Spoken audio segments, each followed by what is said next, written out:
bem com vocês? Sou professora Conceição Alencar e começa agora a sua aula de língua portuguesa. Se liga na TV Educação e no Portal do Estudante que temos muito conteúdo para vocês.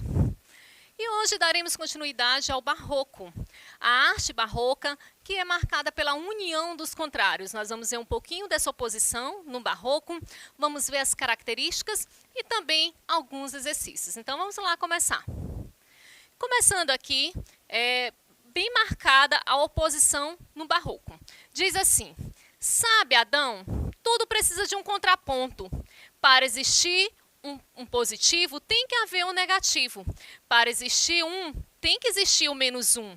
Sem o mal, como saberíamos o que é o bem? O que seria da paz sem a guerra? O que seria do John sem a Yoko? Então, vocês conseguem perceber, através dessa tirinha, desse quadrinho, que nós temos logo de cara essa marcação bem forte da oposição, né? Lembram que uma das figuras de linguagem que marca essa oposição é justamente a antítese. Então aqui esse quadrinho está cheio de antíteses. Vamos ver quais são as antíteses que ele traz aqui, ó. Ele diz ponto e contraponto, positivo e negativo, um e menos um, o bem e o mal, a paz e a guerra. Então ele vai fazendo toda essa reflexão. O homem barroco é muito complexo, por isso ele traz toda essa arte complexa. Ele está o tempo todo naquela dualidade, e por isso ele traz isso tanto na literatura, como na música, como na pintura e também na escultura. Vocês vão conseguir perceber esses contrastes e essas oposições. O estilo barroco nasceu em decorrência da crise do Renascimento, ocasionada principalmente pelas fortes divergências religiosas e imposição do catolicismo e pelas dificuldades econômicas decorrentes do declínio do comércio com o Oriente. Todo o rebuscamento presente na arte e literatura barroca é reflexo dos conflitos dualistas entre o terreno e o celestial, o homem, o antropocentrismo, e Deus, o teocentrismo, o pecado e o perdão, a religiosidade medieval e o paganismo presente no período renascentista. Então, vocês sabem que nós temos que ter toda uma questão histórica, nós fazemos todo esse contexto histórico. E aí, se vocês lembrarem, lá na Idade Média, a Igreja Católica ela era muito forte, ela predominava. Nós tínhamos a questão do teocentrismo muito forte. Com o Renascimento vem o quê? Vem a questão do antropocentrismo. Mas aí, quando o Renascimento ele começa a entrar em decadência, surge justamente o barroco, essa contradição que está o tempo todo ali em oposição. Ora preocupa-se com o sagrado, ora preocupa-se com o profano. Ele quer aproveitar a vida, o homem barroco quer aproveitar a vida, mas ao mesmo tempo ele está muito preocupado com o plano celestial. Está muito preocupado com a questão do pecado, com a questão do perdão. O barroco é um estilo de época marcado pela oposição e pelo conflito, o que acaba revelando uma forte angústia existencial. Dessa forma, as obras literárias dessa época apresentam visões opostas, cheias de conflito, que revelavam uma forte angústia como o antropocentrismo versus o teocentrismo, o paganismo versus o cristianismo, o racional versus o irracional, o material versus o espiritual, a fé versus a razão, o sagrado versus o profano, o pecado versus o perdão, a juventude versus a velhice, o céu versus a terra, o erotismo versus a espiritualidade. Então, o tempo todo ele está nesse conflito. O tempo todo ocorre essa dualidade. Ora, ele pensa de uma forma, mas ao mesmo tempo se preocupa com a outra. Ora, ele quer estar no plano terreno, outro ele quer estar no plano celestial. Então ele não sai desse conflito, fica ali marcando e traz uma angústia muito grande, uma angústia existencial que é colocada em forma de arte, na literatura, na música, na pintura. A arte da Contra-Reforma. Vamos ver agora uma das principais características, começando com a arte da Contra-Reforma. Lembrando que o barroco ele aconteceu durante a Contra-Reforma e na Contra-Reforma, né? Tem uma característica muito grande, uma presença muito grande. A ideologia do barroco é fornecida pela Contra-Reforma. Em nenhuma outra época se produziu tamanha quantidade de igrejas, capelas, estátuas de santos e monumentos sepulcrais. As obras de arte deviam falar aos fiéis com a maior eficácia possível, mas em momento algum descer até eles. A arte barroca tinha que convencer, conquistar e impor a admiração. Vocês sabem que na Idade Média a igreja dominava, prevalecia. Então a igreja ela não quer de forma alguma perder os seus fiéis. Ela não quer perder espaço, então ela vai tentar alcançar, ela vai tentar chegar nesse espaço também através da Contra-Reforma. Conflito entre o corpo e a alma, mais uma vez marcado aí pela dualidade, pela oposição, o corpo e a alma. A influência da Contra-Reforma fez com que houvesse oposição entre os ideais de vida eterna em contraposição com a vida terrena e do espírito em contraposição à carne.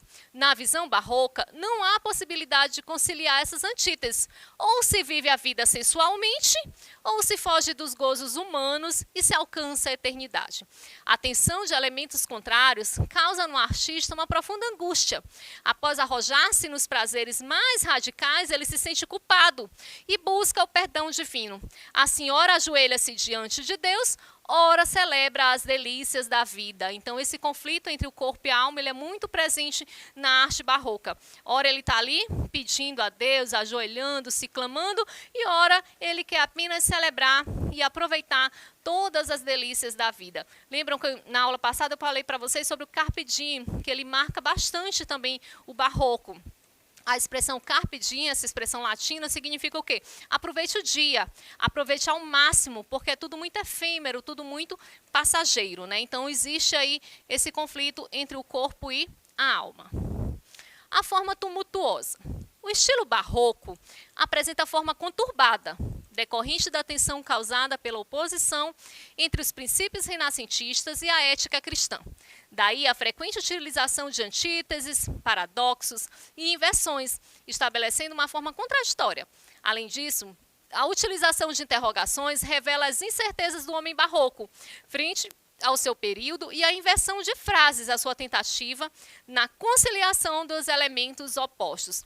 Mais uma vez, vocês podem perceber o uso das figuras de linguagem. A antítese, a ideia dos opostos, o paradoxo, que vem mais no campo das ideias, e a inversão, que eram os hipérbatos. O que são os hipérbatos? É a inversão na ordem natural da frase. Nós estamos acostumados a utilizar as frases na ordem direta. Uma vez que nós utilizamos na ordem indireta, na ordem contrária, fazendo uma quebra na ordem dessa frase, nós estamos usando uma figura de linguagem que nós chamamos de hipérbato. Assim como também o anacoluto, né, que é uma quebra muito brusca, né, na ordem, na questão da ideia da frase. O tema da passagem do tempo. O homem barroco assume consciência integral no que se refere à fugacidade da vida humana, a efemeridade. O tempo, veloz e avassalador, tudo destrói em sua passagem. Por outro lado, diante de coisas transitórias, a instabilidade, surge a contradição, vivê-las antes que terminem, ou renunciar ao passageiro e entregar-se à eternidade.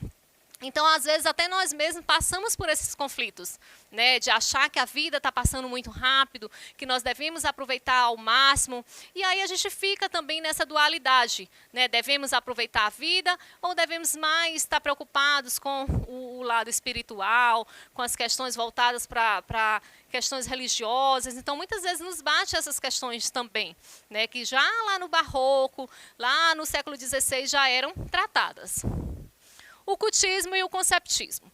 O cultismo caracteriza-se pelo uso da linguagem rebuscada, culta, extravagante, repleta de jogos de palavras e do emprego abusivo de figuras de estilo, como a metáfora e a hipérbole. Exemplo de uma poesia cultista. Ao abraço do menino Jesus, de Nossa Senhora das Maravilhas, a quem infiéis despedaçaram. O todo sem a parte não é todo. A parte sem o todo não é parte. Mas se a parte o faz todo, sendo parte, não se diga o que é parte sendo todo. Gregório de Matos. Conseguiram compreender? Ah, bem complexo, né? Por que vocês não conseguiram compreender de forma tão rápida? Porque é isso, gente, ele traz o paradoxo, né? Essa ideia de, é meio sem lógica, ele vai fazendo essa oposição. O homem barroco era muito complexo, então ele não vai produzir uma arte simples, ele vai produzir uma arte muito rebuscada, com uma linguagem muito culta. Então, ela é cheia de figuras de linguagem, como principalmente, aí, como vocês puderam perceber, a antítese e também o paradoxo, que aí fica bem difícil da gente compreender. Temos que parar e fazer uma análise bem detalhada para que a gente possa compreender essa linguagem. Já o conceptismo, que ocorre principalmente na prosa, é marcado pelo jogo de ideias, de conceitos, seguindo um raciocínio lógico, nacionalista, que utiliza uma retórica aprimorada. A organização da frase obedece a uma ordem rigorosa, com o intuito de convencer e ensinar. Exemplo de uma prosa conceptista. Para o homem se ver a si mesmo, são necessárias 3 coisas: olhos, espelho e luz. Se tem espelho e é cego, não se pode ver por falta de olhos. Se tem espelhos e olhos e é de noite, não se pode ver por falta de luz. Logo, há mister luz, há mister espelho e há mister olhos. Padre Antônio Vieira. Esse vocês perceberam que já ficou bem mais fácil da gente compreender, né? Padre Antônio Vieira, ele marca bastante também o barroco, né? Com a questão dos sermões, que ele traz muitos sermões aí, caracterizam esse movimento que foi o barroco. Então, o Padre Antônio Vieira, ele traz bem essa questão aí, ele faz essa analogia, que o homem precisa ter 3 coisas, né, que são necessárias para que ele possa ver a si mesmo. E se ele deixa de ter uma delas, vai ter um prejuízo, ele não vai conseguir alcançar o objetivo real. Então, vamos aqui para alguns exercícios, começando aqui com essa questão 1, que diz: que falta nesta cidade? Verdade. Que mais por sua desonra? Honra. Falta mais que ele ponha? Vergonha. O demo a viver se expunha, por mais que a fama exalta. Numa cidade onde falta verdade, honra, vergonha. Pode-se reconhecer nos versos acima de Gregório de Matos. O que a questão pede para a gente? Ela vai pedir para a gente reconhecer alguns elementos. Conseguiram perceber a oposição aí na escrita, na poesia de Gregório de Matos? Então, vamos ver aqui o que ele pede na questão. Ele quer que a gente reconheça nos versos. O que a gente vai reconhecer? Vamos ver as opções? Letra A. É o caráter de jogo verbal próprio do estilo barroco, a serviço de uma crítica em tom de sátira do perfil moral da cidade da Bahia. Letra B. Caráter de jogo verbal próprio da poesia religiosa do século XVI, sustentando piedosa lamentação pela falta de fé do gentil. Letra C. Estilo pedagógico da poesia neoclássica, por meio da qual o poeta se investe das funções de um autêntico moralizador.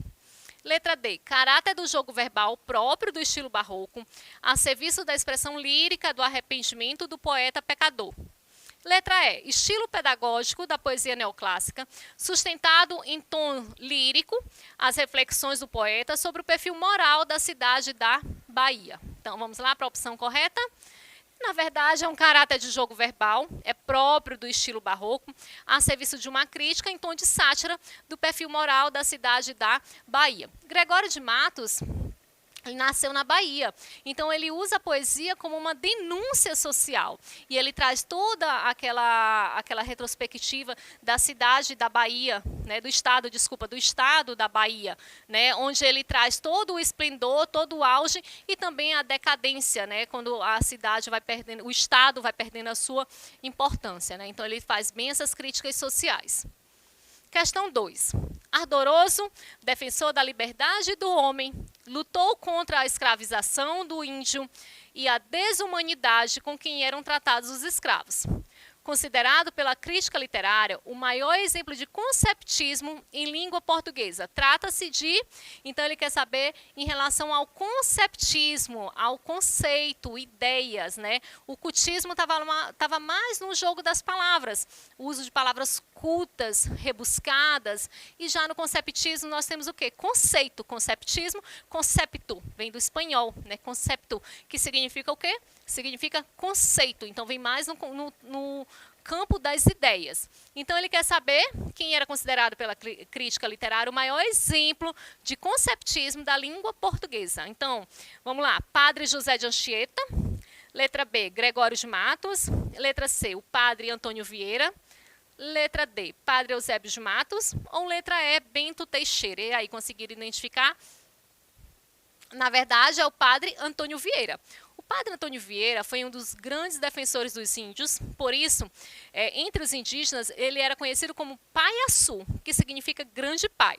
Os seus cerca de 200 sermões foram escritos no estilo conceptista, cujo objetivo era convencer as pessoas com argumentos. Então, vocês vão ver muito nessa época a questão dos padres produzindo, né? Aí, no caso, quem se destaca bastante nessa época, na época do Barroco, é o padre Antônio Vieira, que traz, para vocês terem ideia, ele traz mais de 200 sermões, né, que foram escritos de forma grandiosa, e ele era muito reconhecido por essa questão que ele tratava com os índios, em defesa dos índios, né, que tiveram aí imensos prejuízos, tanto culturais, né, como do próprio local onde eles viviam.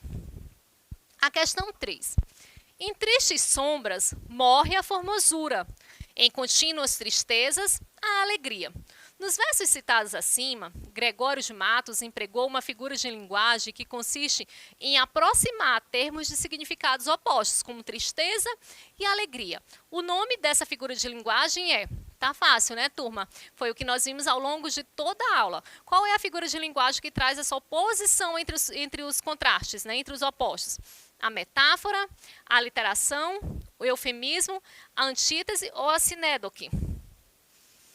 Na verdade, a antítese, o recurso mais utilizado no Barroco, é uma figura de pensamento que recorre à aproximação das palavras com sentidos opostos. É o caso da tristeza e da alegria. Para vocês terem ideia, turma, Gregório de Matos, ele usava tanto essa questão da oposição que ora ele produzia coisas profanas, ora ele produzia coisas sagradas. Ele produziu da crítica social até a obscenidade, até a pornografia, para vocês verem como tinha essa questão dessa dualidade, desse conflito. Então, ora ele estava voltado para as questões divinas e ora ele estava voltado para questões terrenas, mas nunca sem deixar de lado a crítica social.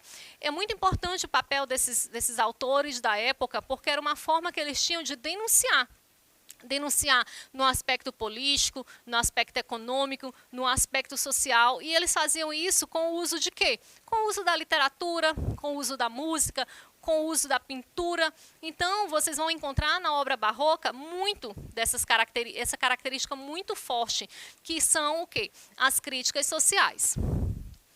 Agora, com o nosso Momento Português nas redes, se vocês quiserem participar do nosso Momento Português nas redes, deixem a sugestão de vocês lá na plataforma Gonçalves Dias, pode ser um poema, pode ser uma música, pode ser uma tirinha ou um meme, para que vocês possam ter essa sugestão de vocês analisada aqui de forma mais voltada para a nossa área, o português. Então, como sugestão, eu trouxe aqui um filme para vocês, que ele acontece bem nesse período barroco, se chama As Bruxas de Salem. Aí eu botei um pouquinho aqui um resumo do que se trata o filme. Eu imagino que muitos de vocês já conhecem o filme, né? Em Salem, Massachusetts, 1692.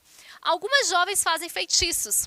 Uma delas, Abigail William, tinha se envolvido com John Proctor, um fazendeiro casado, quando trabalhou para ele. Mas, após o fim do caso, foi despedida. Assim, desejava a morte de Elizabeth Proctor, a esposa deste. Elas são descobertas no seu ritual e acusadas de bruxaria. Provoca uma histeria coletiva que atinge várias pessoas, sendo que Abby, a jovem desprezada por John, faz várias acusações até ver Elizabeth ser atingida. Vocês vão encontrar muitos filmes que retratam essa questão, que retratam o período do Barroco. Nós temos também O Homem da Máscara de Ferro, com Leonardo DiCaprio, né? Ele trata bem dessa questão do Barroco, também que se passa no período do Barroco. Nós temos um filme que retrata a vida e a obra de Gregório de Matos, que ele é chamado Boca do Inferno. Né? Por que ele é chamado de Boca do Inferno? Justamente por conta disso, por causa das sátiras que ele fazia, por conta das críticas sociais que ele fazia, por conta de toda essa denúncia que ele fazia. Então, vocês vão encontrar isso de forma muito marcante. Vocês vão encontrar obras do Gregório de Matos falando da religiosidade e vão encontrar obras totalmente contrárias, que não tem nada de religiosidade, pelo contrário. Ele escreveu, inclusive, até pornografia e coisas bem obscuras, né? Então, esse contraste fica muito evidente aí na obra desse, que é um dos nossos principais representantes do barroco brasileiro, que é quem? Gregório de Matos, além também do padre Antônio Vieira, tá certo? Então fica a dica aí para vocês. Não esqueçam de estudar as figuras de linguagem. As figuras de linguagem, elas são muito cobradas no vestibular, tá certo? Então não deixem de revisar aí sobre as figuras de linguagem. Um abraço e até a próxima.